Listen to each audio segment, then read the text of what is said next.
Victoria wipes her hands on a towel in the kitchen. The roast is golden on the counter. The table is set perfectly with white cloth napkins, crystal glasses, flowers in the center. Everything is flawless because she made it flawless. Richard walks past her without looking. She turns. "Richard, guests arrive in 20 minutes. Did you forget?" He's already scrolling his phone, loosening his tie. "No, I'm here, aren't I?" His tone lands like a slap. She watches him disappear into his office and something in her face shifts. A recognition. A moment where she understands something she's been refusing to see. 30 minutes later, the table is full. Richard's business partner, his clients, their wives. Everyone is laughing, eating, pretending. Victoria moves between them like a ghost, pouring wine, clearing plates. Richard is animated now, talking, joking, commanding the room. She watches him from across the table and notices something. He hasn't eaten much. He keeps checking his watch. His phone buzzes. He picks it up. His jaw tightens. "Richard, your phone." He puts it away quickly, too quickly. She's alone in the kitchen loading the dishwasher when she hears it. The doorbell. She stops. Her hand freezes mid-motion. She looks toward the hallway. In the living room, Richard's voice rises. "What are you doing here?" Not "who is it?" Not "can I help you?" "What are you doing here?" Victoria's stomach drops. She moves to the doorway. There's a woman at the door. 28, maybe 30, dark hair, red lipstick, a black dress that costs more than Victoria's entire wardrobe. Samantha. Victoria recognizes her from a photo she found on Richard's phone 3 months ago. "Work colleague," he'd said. Samantha is smiling. "I hope it's okay that I came," you said. "I didn't know you two knew each other," Victoria says. The room goes quiet. Everyone is watching now. Samantha's face shifts. Confusion. Richard steps between them. This is awkward timing, Victoria. "This is Samantha," Victoria says. "Yes, I know who this is." Richard's face drains of color. Victoria looks at him, really looks at him, and in that single moment everything becomes clear. The late nights, the cologne that isn't his, the way he touches his phone like it's sacred, the way he hasn't looked at her like a human being in 6 months. She turns to Samantha. "Come in, sit down. There's so much we need to talk about. Before we dive deeper, let us know in the comments where you're watching from. We'd love to hear from you.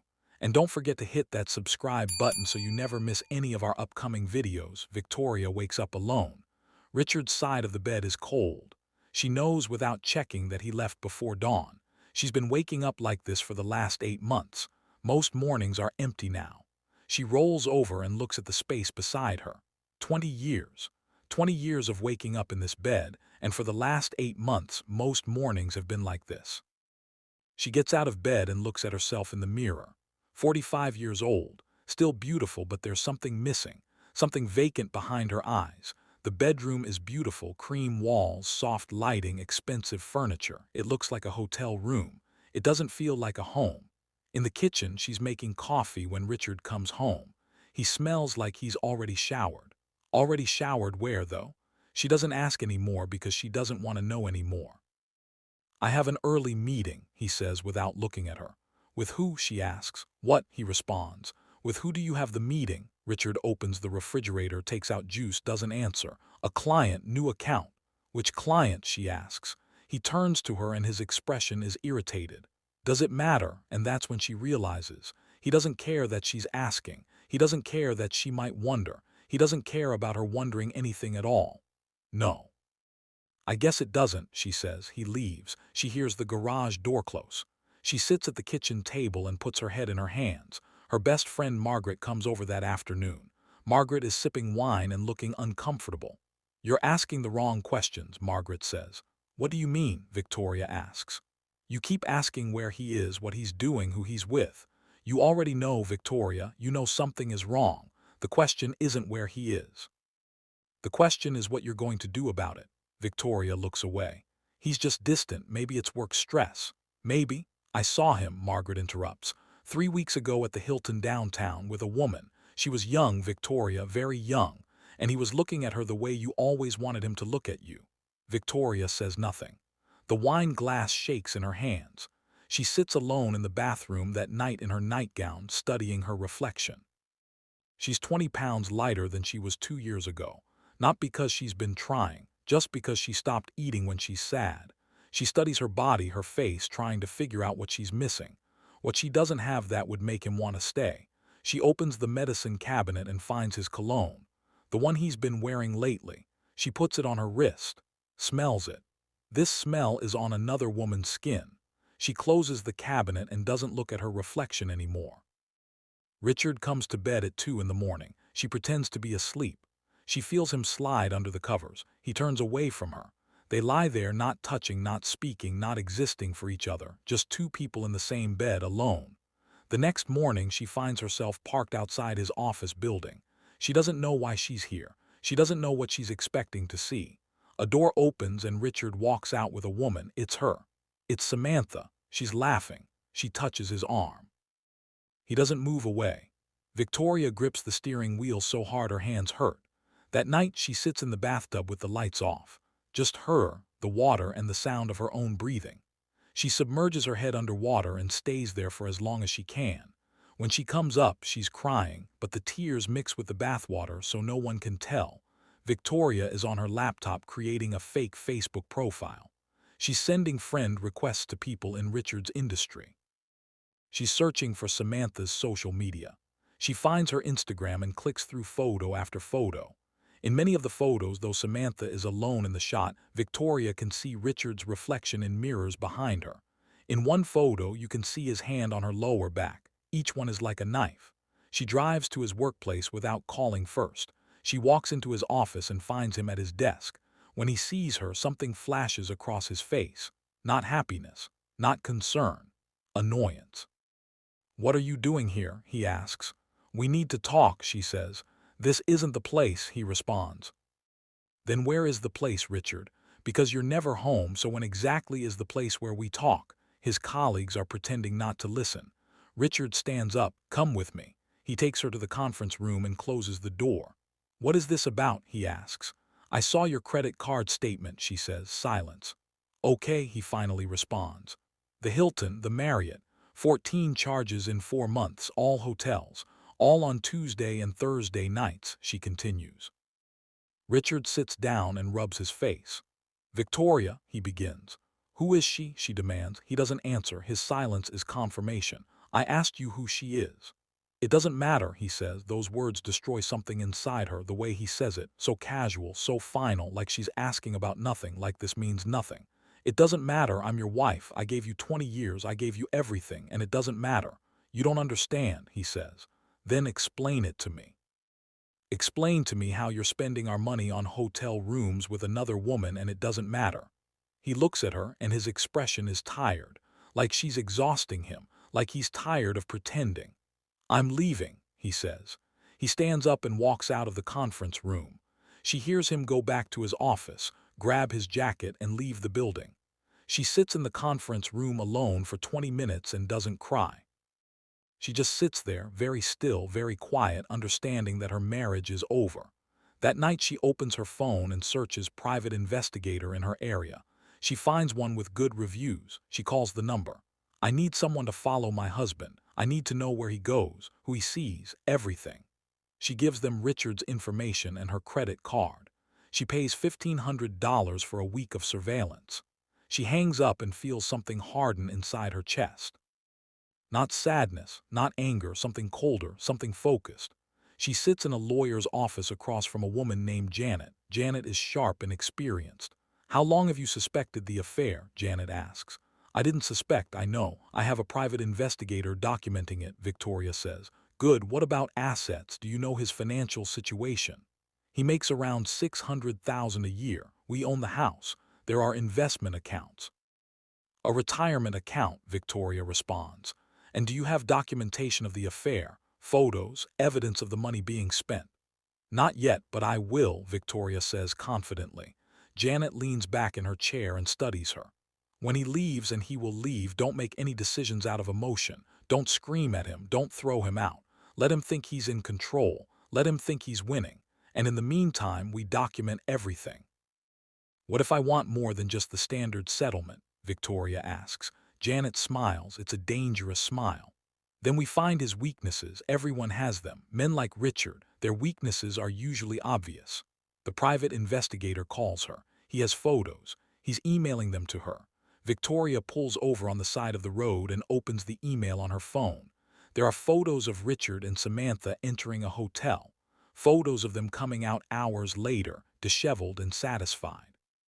Photos of them at restaurants, at his favorite wine bar, at a jewelry store where he's buying her something. A bracelet with diamonds. Victoria sits in her car and looks at these photos, and something inside her crystallizes.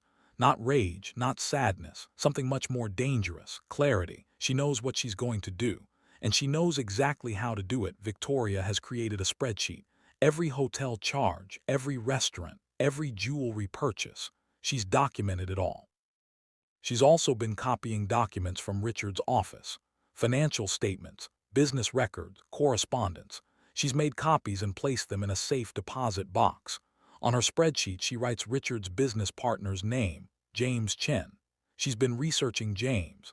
She knows that James has been asking Richard questions about account discrepancies. She knows that Richard has been diverting company money to pay for his affair. $15,000 here.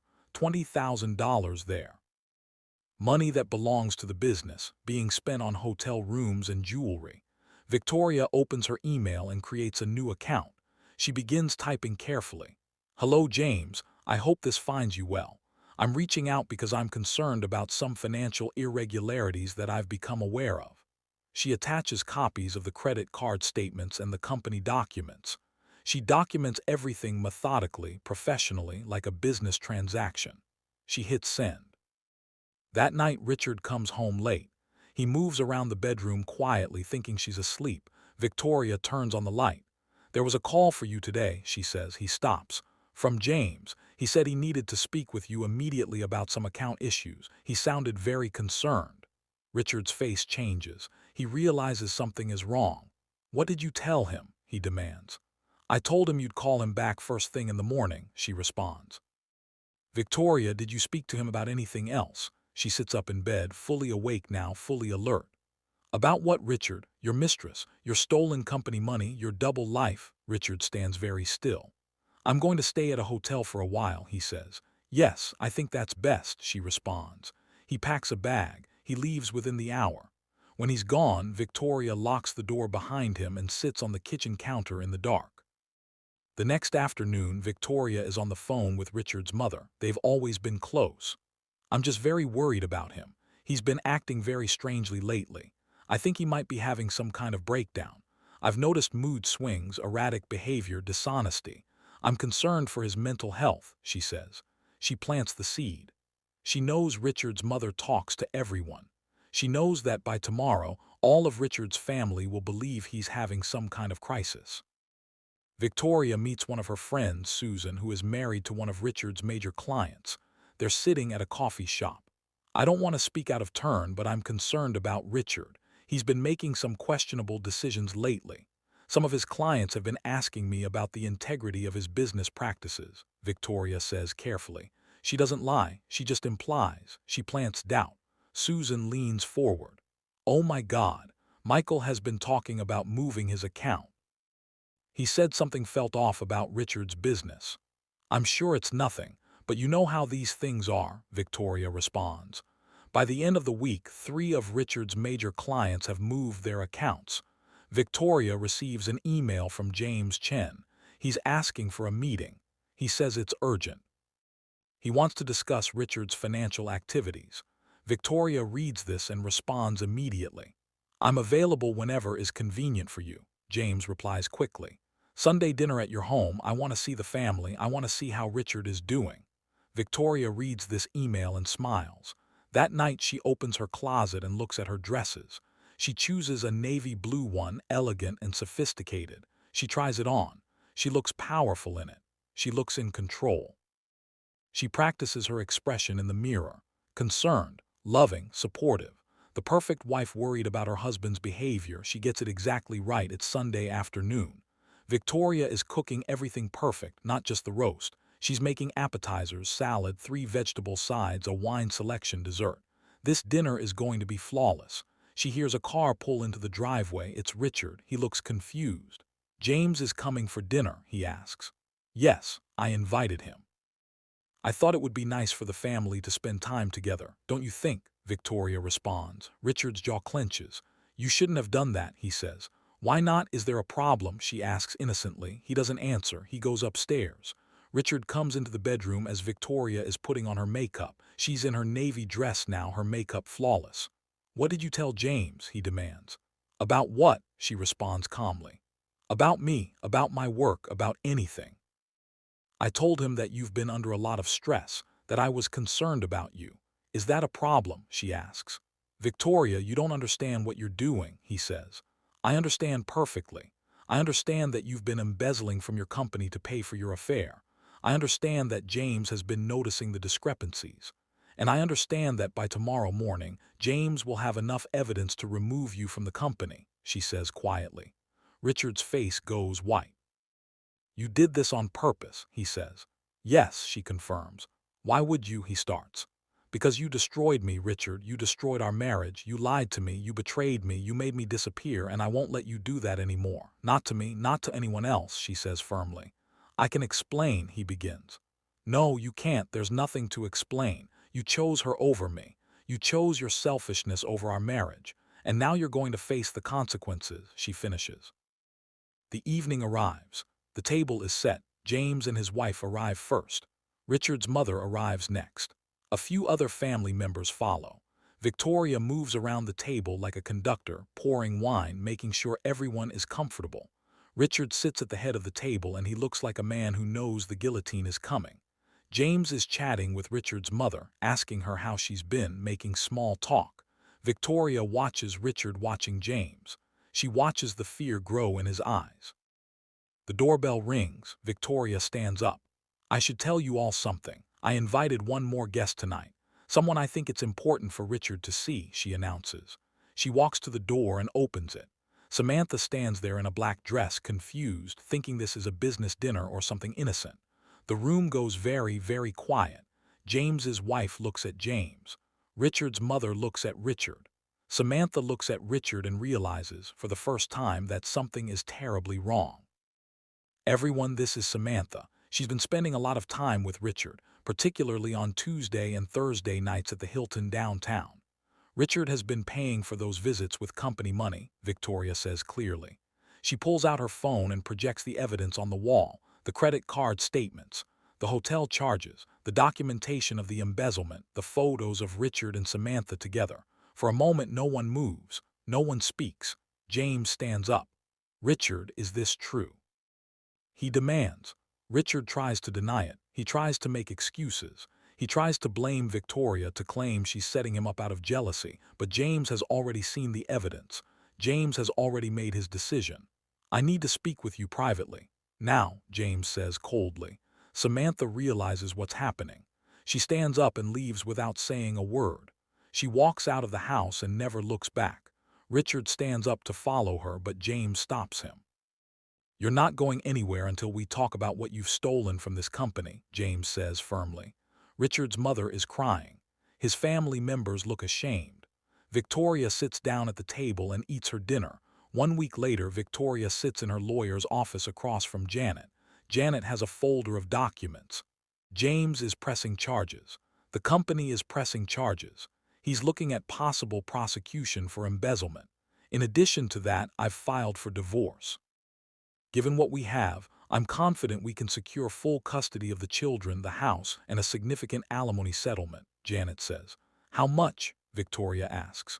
"Based on his income and the evidence we have, I'd estimate you're looking at about $2 million in the settlement, plus alimony of $7,000 a month for the next 10 years, Janet responds.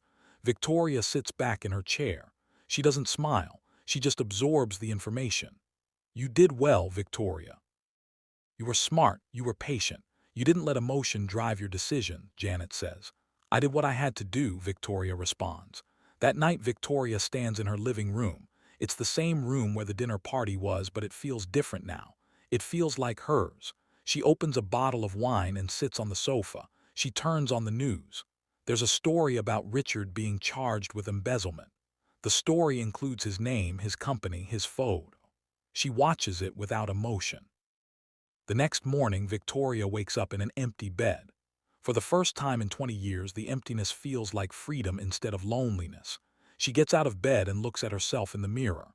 The woman staring back at her is different now. Stronger, more solid, less translucent. 3 months later, Victoria is sitting in a university classroom. She's 45 years old and she's the oldest person in the room. The professor is lecturing on business management. Victoria takes notes. She's finishing the degree she abandoned 20 years ago. Margaret meets Victoria for coffee. Margaret looks at her and smiles. "You look happy," Margaret says. "I'm becoming myself again," Victoria responds. "He's living with his mother, you know. The business collapsed. 3 criminal investigations. He's probably going to prison," Margaret says. "I know," Victoria responds. "Does it feel good?" Margaret asks. Victoria thinks about this. She considers lying, but she doesn't. No. It doesn't feel good. It doesn't feel bad either. It just feels like justice. Feels like the world finally understands what he did, she says. 6 months later, Victoria moves into a new apartment. It's smaller than the house, but it's clean and modern and full of light. It's hers. Every piece of furniture, every decoration, every choice is hers. She set up a small office. She started a consulting business. She's helping other women navigate business and finance, teaching them the skills she wished she'd learned 20 years ago. On her desk is a recent photo of her. She's smiling, really smiling. Her eyes are alive again. 1 year later, Victoria is in a cap and gown receiving her degree. She's 46 years old and she's never felt more proud of anything in her life. Her children are in the audience, cheering. Margaret is there, crying.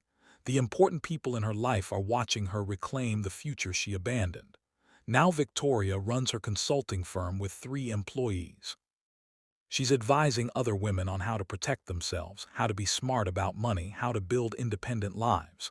A young woman sits across from her, telling her own story of betrayal. "The first thing you need to understand is that you are not responsible for his choices. You didn't make him cheat. You didn't make him lie. He did that all on his own. What you can do is protect yourself. What you can do is be strategic. What you can do is refuse to disappear," Victoria tells her. The young woman nods, taking notes. One evening, Victoria stands at her window looking out at the city. She has dinner plans with friends. She has a business meeting tomorrow. She has a life that belongs to her and no one else. She thinks about Richard sometimes. She wonders if he's learned anything. She wonders if he understands what he lost. But mostly she doesn't think about him at all, because she's too busy building a life worth living. In the courtroom, the judge is finalizing the divorce. Richard sits on one side, Victoria on the other. The judge awards her the house, full custody, the settlement, the alimony. When the judge says, "This court finds in favor of the plaintiff," Victoria feels something release inside her chest. She's not angry anymore. She's not sad anymore. She's free. As she walks out of the courtroom, Richard tries to speak to her. "Victoria, he begins. She doesn't stop. She doesn't even look at him. She walks past him like he's invisible. That's the greatest revenge of all, because now he knows how it feels. Tell us what you think about Victoria's story. Drop your thoughts in the comments below. We read every single comment. And if you enjoyed this story, please like this video. Your likes really help us grow. And if you haven't already, please subscribe to our channel. Hit that subscribe button so you never miss any of our upcoming stories. We have incredible narratives coming your way, and we don't want you to miss a single one. Thank you so much for watching. We'll see you in the next video.